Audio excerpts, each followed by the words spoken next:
One of the things which I get asked so much as a sports nutritionist is, do I have to buy branded products? Do I have to use the likes of Morton, OT, Science and Sport, or can I use a 29 pence flapjack to fuel my training and racing?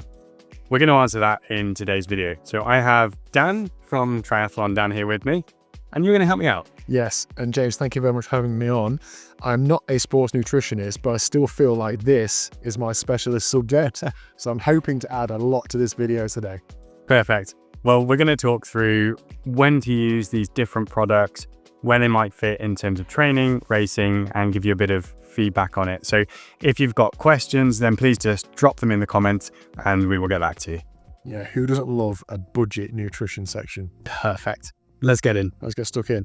So shall we start with solids, perhaps? I see. Yeah. If, like me, you wander around a shop, you're on a bike ride or you're going on a ride, you're picking up things and looking at how many carbs are in things and then how much it is and just filling your basket. Yeah. There's a variety of options. Yeah. We've got those here, so talk us through what we've got. Yeah, so we've got, I guess, a couple. So we've got the kind of, we've got wagon wheels, and who doesn't love a good wagon wheel? I don't know if those are just a UK-based thing. They're very popular in the northeast I hear. And a very good age grouper, Daniel McParland, loves these, but he says to assert true dominance, you have to eat them in one. So that's what he does. Are you about to do that on camera? No, I'm not going to assert my dominance. So the thing to know about this, or to consider, is the intensity of your exercise. Because there's a really key concept to understand in that as you work harder, so you exercise at a higher intensity, you use more carbohydrates for energy. And it also means that the amount of nutrition that you can absorb decreases. So you have to balance that. So this is when we think about how much carbohydrate a product contains, but also how much fat, how much protein, how much fiber, because all of this plays into what you might choose for your exercise. And then you also think about the modality that you're doing. So is it swimming, biking, running? Because those also affect it. So for example, when you're cycling, it's much easier to tolerate nutrition, and you can generally tolerate a lot more fat and protein than you can, for example, when you're running. So that's what I would think about when I approach this, is intensity and what type of exercise you're doing. I think about the intensity when I'm selecting food, but not as deep as that. I'm more thinking if I'm working harder and breathing harder, I'm going to struggle to eat something like this because it's just so high in volume and chewy. I'd more go for a liquid or sweets, but it's interesting to hear that you're thinking about what's in them versus what you're trying to do. Yeah, absolutely. So maybe let's run through this. So with this one, for example, so one of these flapjacks, which costs 89p, and there are 375 calories in it, of which there are, well, let's have a look here at the back. These, and this kind of tells you everything you need to know. It's not necessarily easy to work out how much is in here, but there's going to be about 45 grams of carbohydrates, about 17 grams of fat, and about 4 grams of protein. So you immediately know that there is actually quite a lot of fat in here. So the way I think about it, and all of these, by the way, so it's a kind of chocolate flapjack, cherry flapjack. The way to think about it is that these are good if intensity is not going to be super high. So fat is harder and slower to digest. So if you're going out on an all-day ride and you're thinking like it's going to be like a zone 2 ride, you're not necessarily going to have any punchy hills. It's all going to be pretty chill. Something like one of these flapjacks might actually be a great idea, especially if you're going out for hours and hours. Because what you're aiming to do there is just get some calories in. You still want some carbohydrate coming through, which is what these are going to provide, but it's not just focused on carbohydrate, and that's not necessarily a problem because you're just doing zone 2 easy sort of exercise. I think it's good as well. You actually feel like you're eating normal food. Yeah, you're not eating sports nutrition and you're going to get sick of. You're just having a snack. Now, clearly these sorts of things aren't great to just snack on normally. You look at the sea of red and orange on the front of the package, it gives you an indication as to the nutritional value of it. But yeah, okay. But over something like a ride, they're great. What I wouldn't recommend necessarily is using something like this or even these wagon wheels for something like high intensity cycling. So if you know you're going to be doing like a lot of hills, or you're specifically planning to go out and do some race pace intervals, or you're running, I wouldn't say that these are great options, because what generally happens, or the nutritional profile of these generally, is that they have a lot of fat in. So that's just going to be harder, slower to digest, which means you're way more likely to get tummy problems. So as a bit of a sum up, these are awesome for longer, slower cycling. And if you want to have something that provides lots of calories, not necessarily solely focused on carbohydrates. But if you are looking for more of like the punchier side of things, so you're looking at intensity or race pace stuff, and you want to do it more on a DIY budget, then the sweets and drinks, which we're going to talk about, are a better option. Yeah. With this sort of stuff, I don't know how your club ride goes down when you're watching. My club ride is sometimes really chill and sometimes full gas, so you can't always plan what you're eating and drinking. This sort of thing, I find I never suffer from a stomach upset because of it, but I've definitely felt like I'm not as well fueled. And when you have half a flapjack, you don't get that like surge within 20 minutes that you do from a gel or something sweeter. Exactly. And that's kind of it. And it's because of the fiber, the protein, and the fat. It's slowing down digestion. Whereas the other options in like the sport specific stuff is just providing carbohydrate. So you really do get that blast very quickly. So this is why I say as well, like if you know it's going to be really punchy, you're like, I need quick acting carbs, you might then want a balance of things. So you might have something like this, which just provides a bit more slower energy over the course of the whole ride. Yep. And then you might also want to add in some quicker release carbohydrates for times when you know it's necessary. Yeah. So slow and steady stuff. Some examples we've got the classic Highgate 29p flapjacks in a variety. The squares bars are often come in packs of 4. But yeah, so I think they're about, works out as about 30-40 pence. Yeah. And I find these are quite good for not melting too much in your pocket as well, and generate any sort of flapjack or bar. Yeah. Awesome.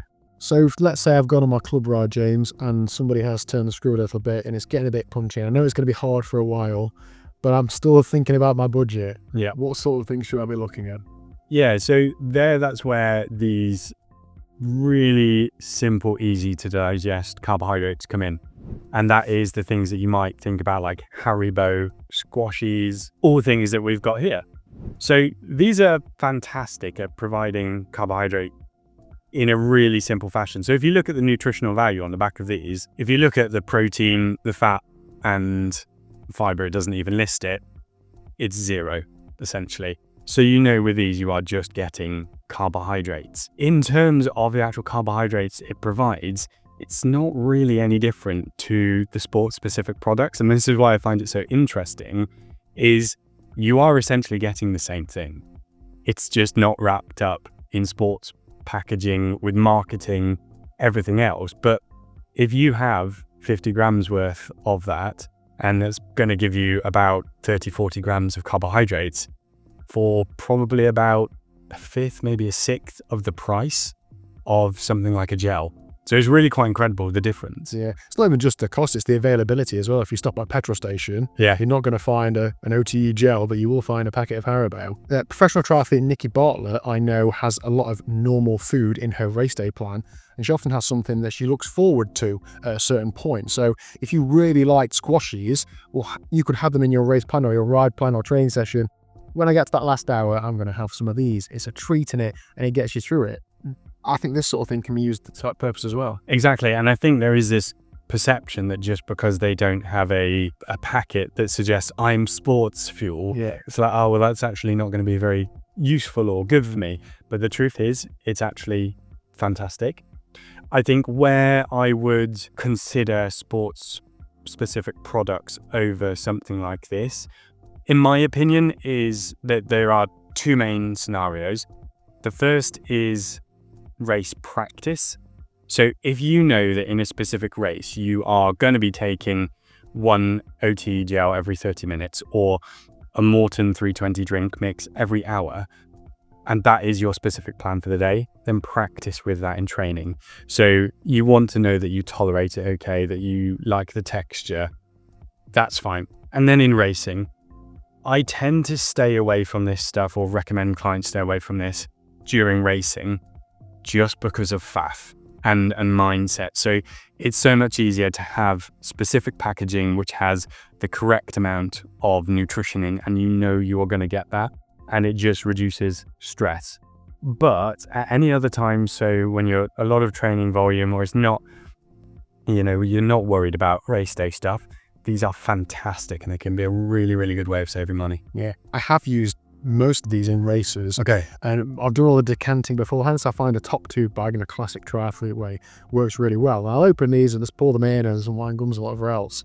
But that's fine. But when you're in the moment and you're just grabbing a handful and eating them, you don't know what you've had. Yeah. You can have a ballpark, but like I say, you can't keep track of, I've had a 40-gram gel or 8 grams of carbs in a drink mix. It's just harder to keep track of. So therefore, on those race days where you want to know the detail, perhaps not as easy to keep track. Yeah, and I think then there's also again, it's faffing. If you have to eat multiple sittings of something to get the right amount, you have to eat 6 or 7 of those, it just adds that extra time rather than slurping down a gel. And especially when you're getting tired as well, and concentration is that bit harder. What I've always found useful is just keeping things simple. But I've fueled 3 or 4 hour bike rides, training rides, just with sports mixes like this. So Haribo, squashes, whatever, and it's fantastic. And if you're really budget conscious like me, you can buy things in bulk. So for example, you can buy jelly babies, JB. It's bigger than my head. Yeah, 3 kilo bags. Now these, off the top of my head, are about 15 or 16 pounds from Amazon. And a 3 kilo, I'm not going to do the maths, but that is a lot of bags of this. And I find that for training especially, I just get a little sandwich bag. You can measure out how many you've got. So although you can't keep track, handful to handful, you know how much you're having throughout the entire training session, ride or race or whatever. And I find that a really good way to do it. Yeah, it's brilliant. When you get to the basics of it and you realize that the ingredients, once you've broken it all down, are very similar, then there is a huge element of just doing what feels comfortable and what you enjoy.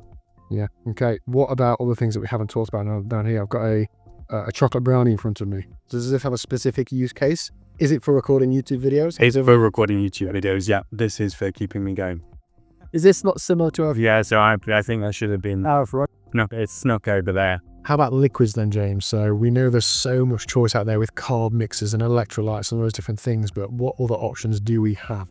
I have a couple of them in front of me, I know. Yeah, so I guess in my mind there are 2 options that we've got. So the first is a branded product like Coca-Cola, Lucozade, something which is already prepared. Now, realistically, this is the thing where it is just sugar at the end of the day. So a combination of glucose, fructose. We kind of talked about this in other videos and what else we've recorded, but there are glucose and fructose. Those are the main carbohydrates that you need in terms of energy, especially during racing. Now there's sucrose or sugar as well, and that contains a 1-to-1 ratio of glucose to fructose. Something like Coke has a pretty high amount of sugar and glucose. So it's actually really good for providing just simple energy. Now, Coke is actually, I think, reasonable value. So you can probably pick one of those up for about £1.60. And I think it contains about 40 grams of carbohydrates per bottle. Have a look, a bit more than 54. Okay, 54. So that's actually a really reasonable way to get some carbs in. So if you're out in a garage, in the middle of the nowhere, and you just want some easy carbohydrates that are going to give you some energy, this is perfect. There's been some times where I think I'd have paid 20 quid for a little bit. I've seen this do some magical things to people who are broken on a bike. And I think some of that is placebo, because you think, oh, I'm having a Coke and it's going to bring me back from the brink of death. And it sometimes does. I think as well, a lot of full sugar drinks nowadays have become less sugary because of government restrictions and so on. But Coke is one of the few that has stayed really high. So whilst that might not be good if you're drinking it day to day, the purposes we're talking about today, this is perfect. I know that I used to pick up a Fanta lemon or something. Actually now it's only got less than half of the sugar in than that has got. So you've got to think about those sorts of things.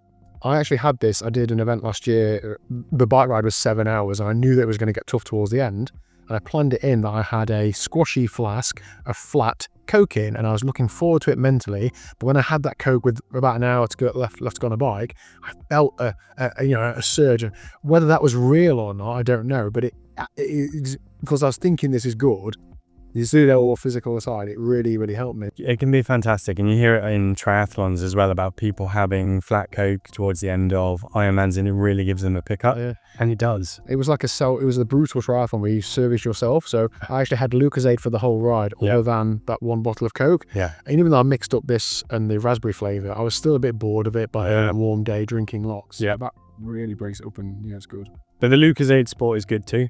So in terms of cost, this is actually more expensive than the Coke. So these normally contain 30 grams of carbohydrate per 500 mils. So given that these are at the same sort of price as a Coke, they're not as good from a cost perspective, but still decent. And I think generally these contain a reasonable amount more salt. So 0.31, which means probably about 120 off the top of my head, it's probably not the best maths, milligrams of sodium. So they're not super high from a sodium point of view, which means from a hydration point of view, they aren't ideal. But in a pinch, they can definitely work really well. Yeah. I find as well that these, although with Coke, you might, times what I used to, have a non-branded Coca-Cola, I find I really notice it, whereas a non-branded Lucozade, so like the classic isotonic sports drink you find in shops, I find it really similar to this, and sometimes different and better. So there's cheap alternatives there. The one negative is that this stuff stains your bottles. So your drink bottles do become orange or red depending which flavour you've got. Not the end of the world if it's a dark bottle, but if you've got a real nice, pristine, clear bottle, this will leave a colour in it. I feel like people are going to think that I never want to spend any money, James, but if this is a bit too much and I'm drinking and eating loads and I want to find something that is cheaper but it's still going to give me the energy I need, what other options are there? The best and easiest thing would be to use something like this. So table sugar. So table sugar is fantastic. So we've talked about this before. There's glucose and fructose.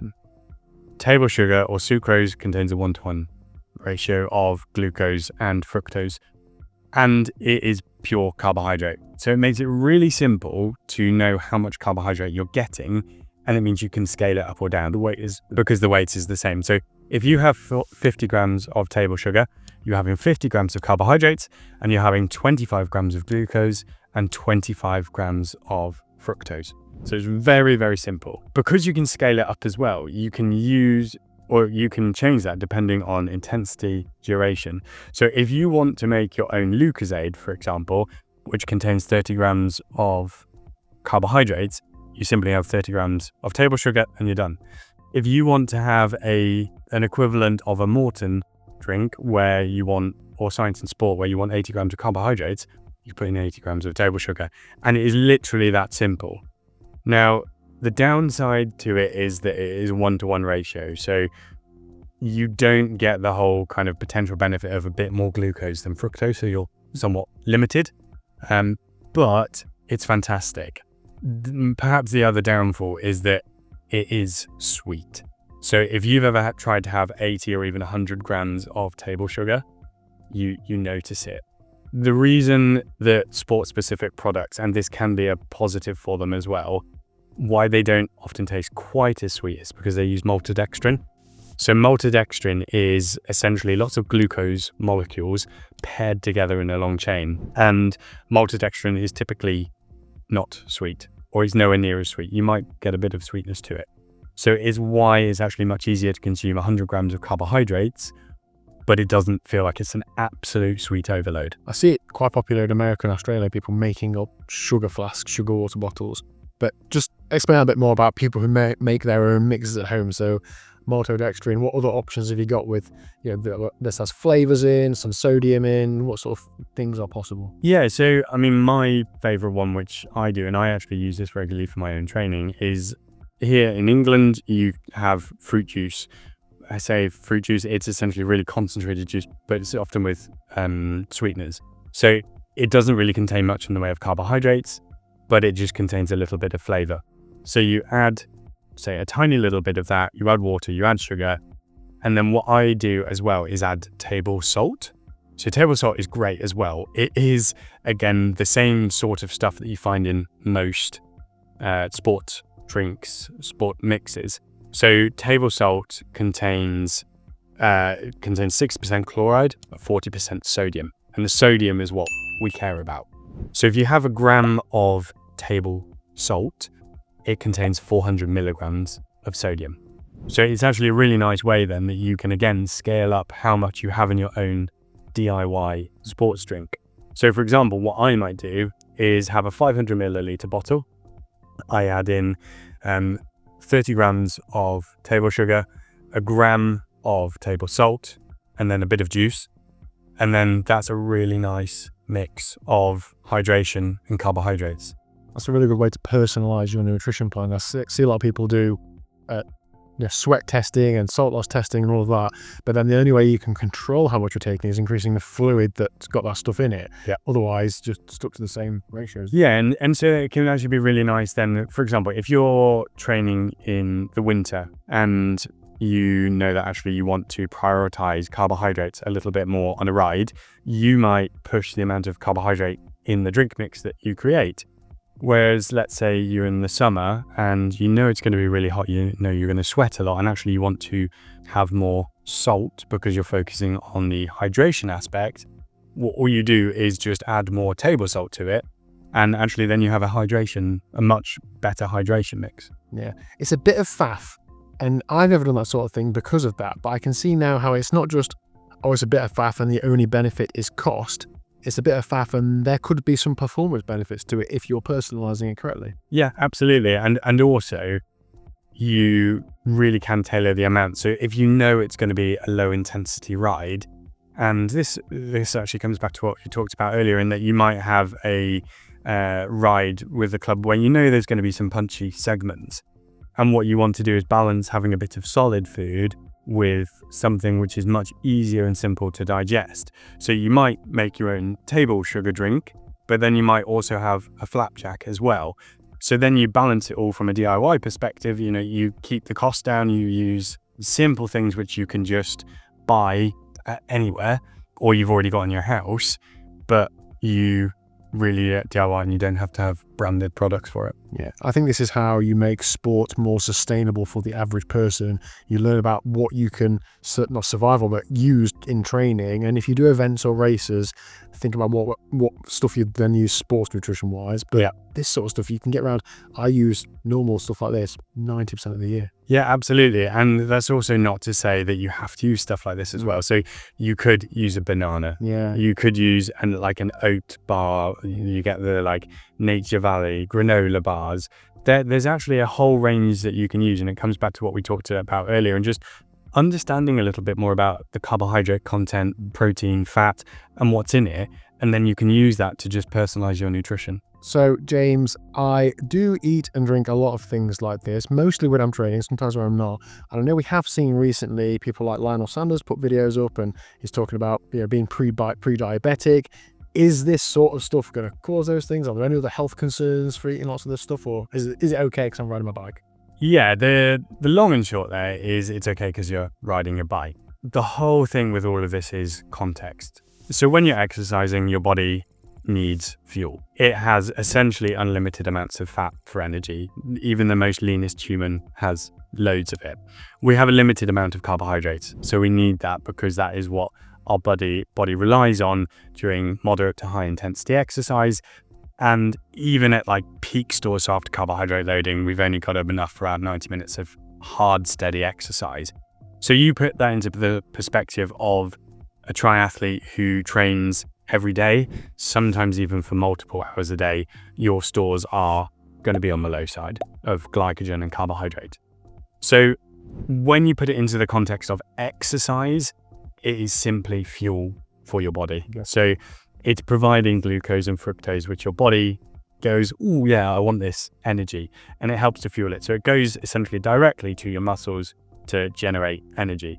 So when you are exercising, no, there's really not a problem here using any of this. Probably the only thing I would actually pick up on in terms of these kind of cheaper options are things like these flapjacks, which do have a high amount of fat in. That's generally via saturated fat. And we know that in general, saturated fat is not healthy, and it contributes to things like heart disease. So I probably wouldn't want too much of that. And I think keeping that on the lower side is good. And perhaps that is actually a positive for some of the sport specific ones. They generally don't have as much VAT. But on the whole, the fact that you're exercising, and if you are exercising enough to need these sort of things, then it's really not a problem. Okay, thanks very much. If you've got your own home DIY nutrition hack that you use, let us know in the comments, because I would love to hear from you, see what you use. But otherwise, thanks very much. Do make sure to go and check out Dan's channel. I'll put it in the comments and links. There's plenty of this on there.